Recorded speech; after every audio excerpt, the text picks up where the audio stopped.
In the quiet suburbs of Timaru, New Zealand, something unthinkable happened. It shattered the image of a loving family and left an entire country in disbelief. Behind the doors of a well-kept home, where laughter once echoed and bedtime stories were told, a tragedy unfolded that no one saw coming. This is not just a story about a crime.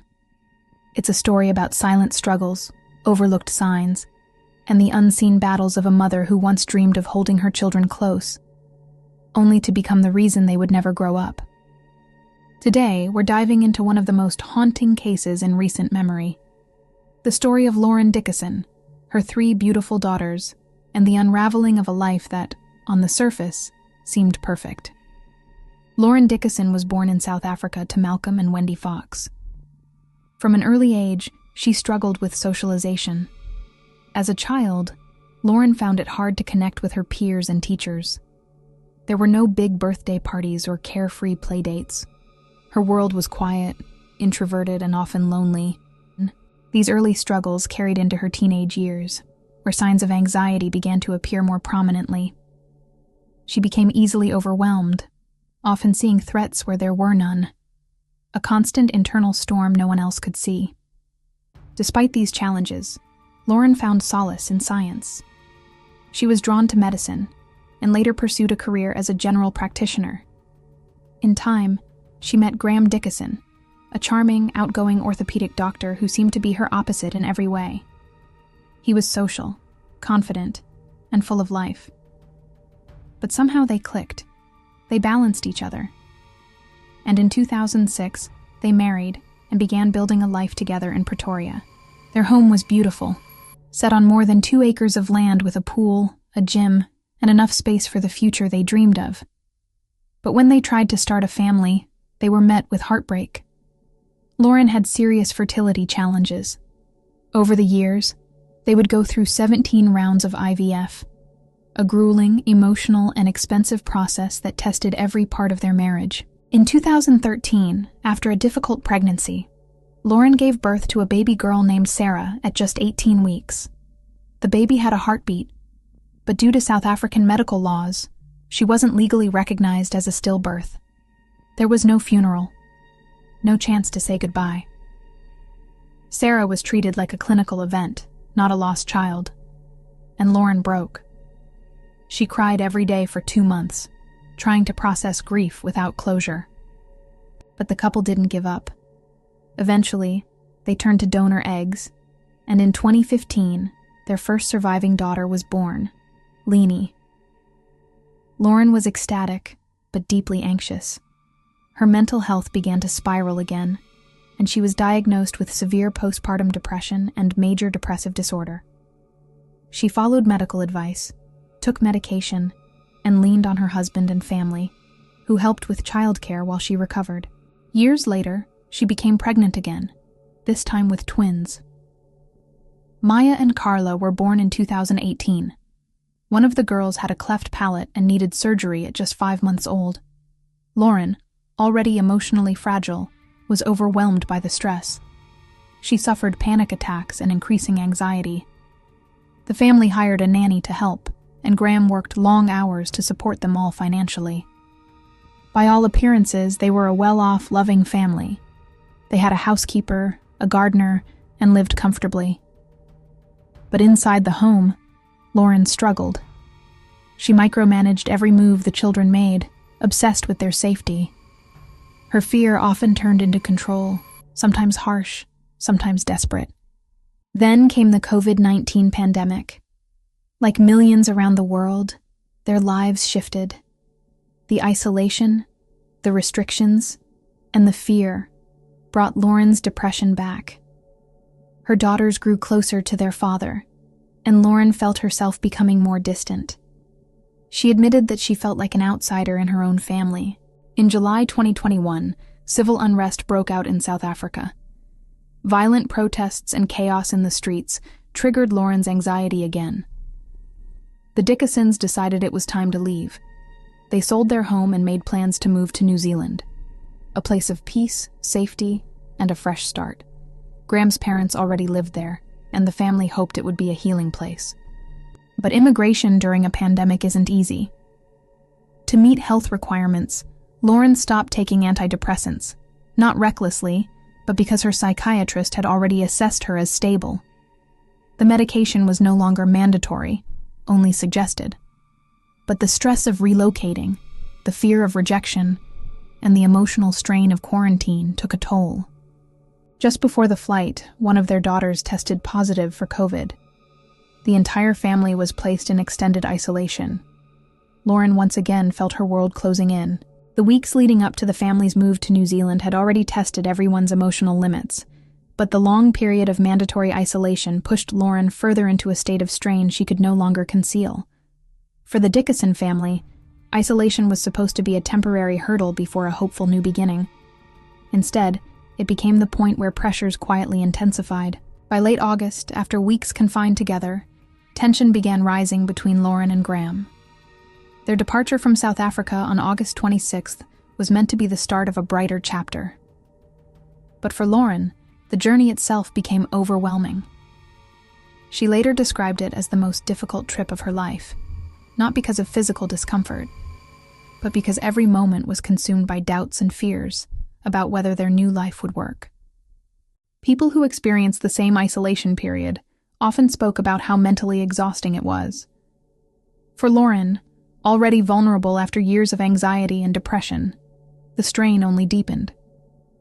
Yet, when their quarantine ended, coincidentally the day before the couple's 15th wedding anniversary, Lauren still tried to show gratitude publicly. She shared a photo online thanking Graham for their years together and for helping build the family she cherished. Soon, the Dickasons settled in Timaru, a quiet coastal town with around 30,000 residents. Many immigrants found the town peaceful.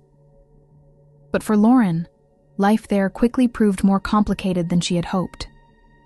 Living conditions didn't feel much different from South Africa.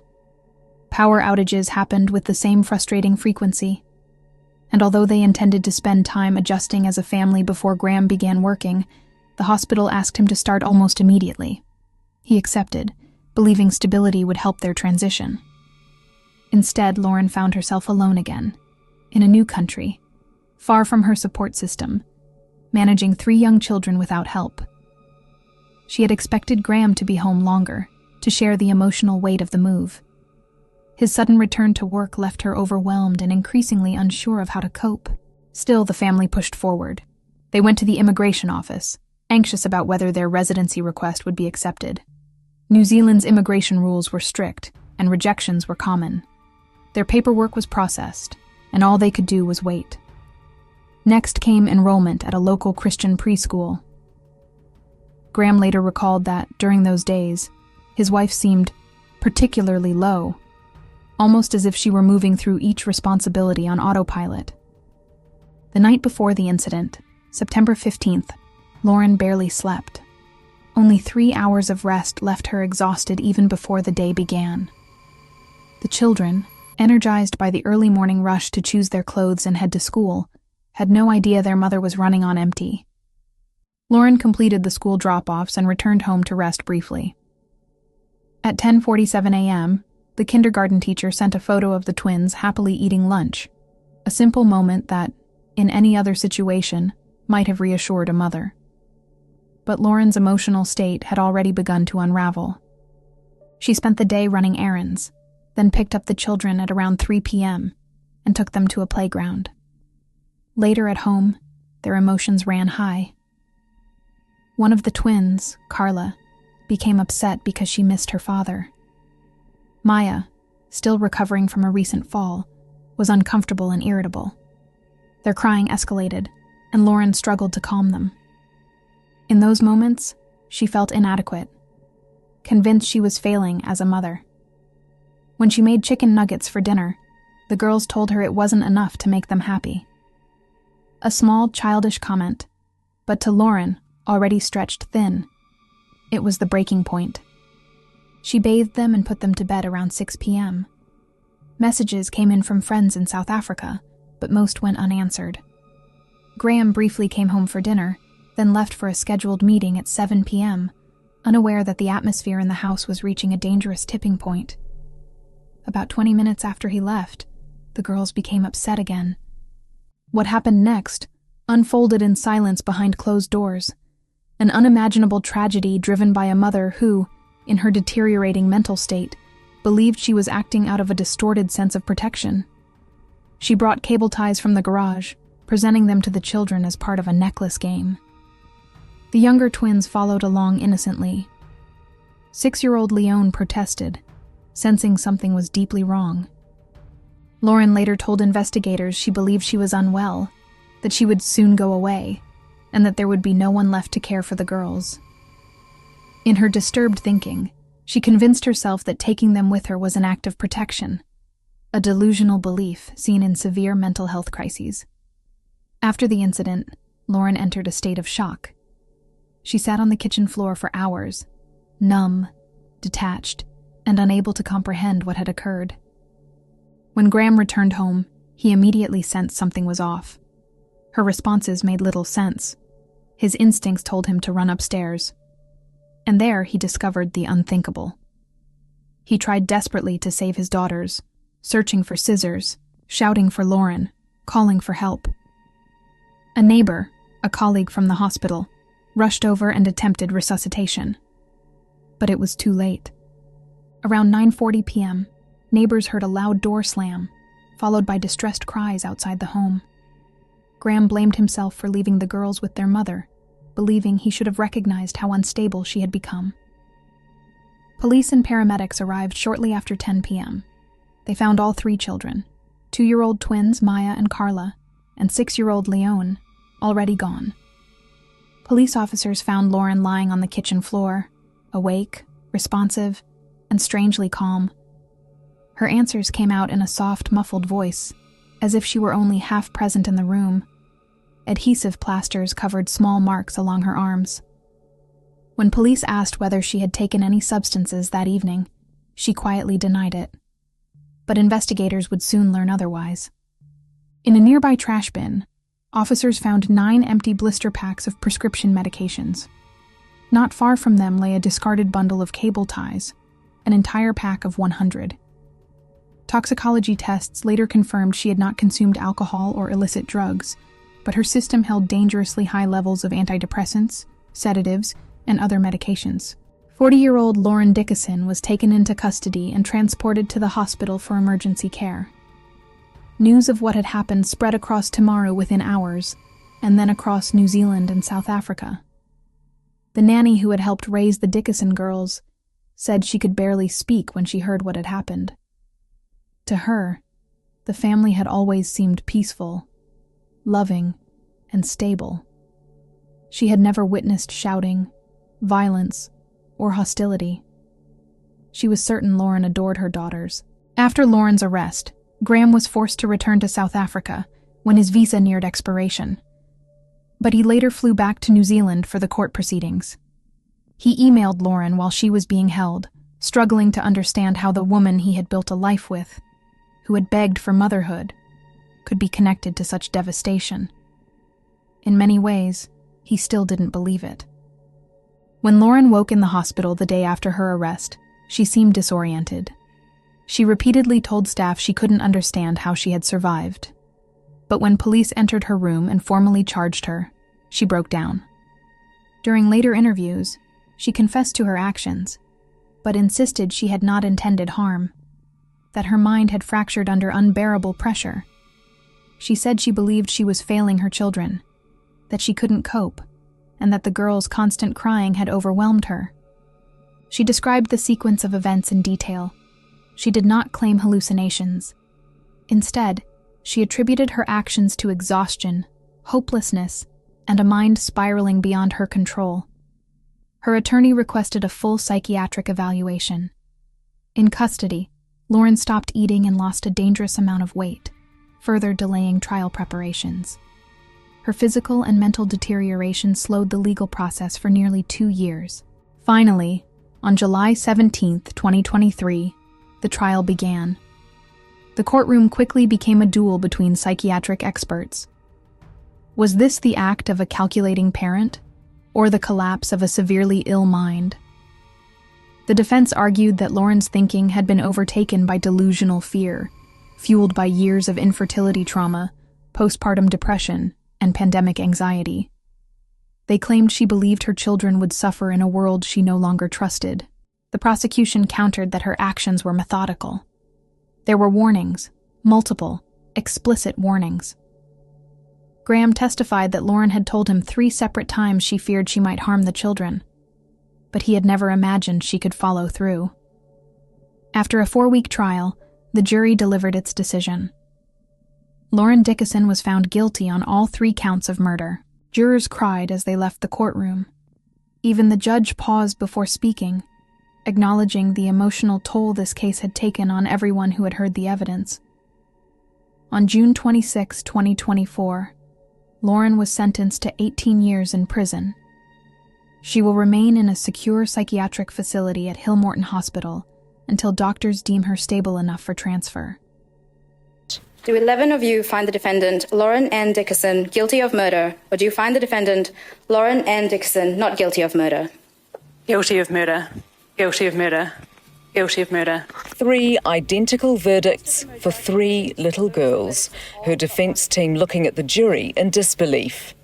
Her parents, who've been in court every day of the trial, became emotional in the public gallery, issuing this statement of love and support. This was not our daughter, but a debilitating mental illness which resulted in an awful tragedy. Our beloved Leonie, Carla and Maya were taken from this life to another as a result of this crippling disease. This is the very kind of case that the law of infanticide was designed for. But the jury didn't accept she was still suffering from postpartum depression when she ended the lives of 6-year-old Leonie and 2-year-olds Maya and Carla in a lengthy, violent attack. Also finding she wasn't insane and knew what she was doing was morally wrong. The first twin was being really horrible to me lately. That's why I did her first. The Crown said that comment in her police interview was proof it was murder. On 3 occasions, she'd shared thoughts with her husband about harming their girls. She specifically said that she feels like she can sedate the children and so that it can just all be over. After hearing her many angry texts about the children and 8 deleted internet searches on how to kill children, fatal levels of lethal dosage, the jury agreed she resented her girls and wanted them dead. The violent, prolonged attack ended with her smothering them.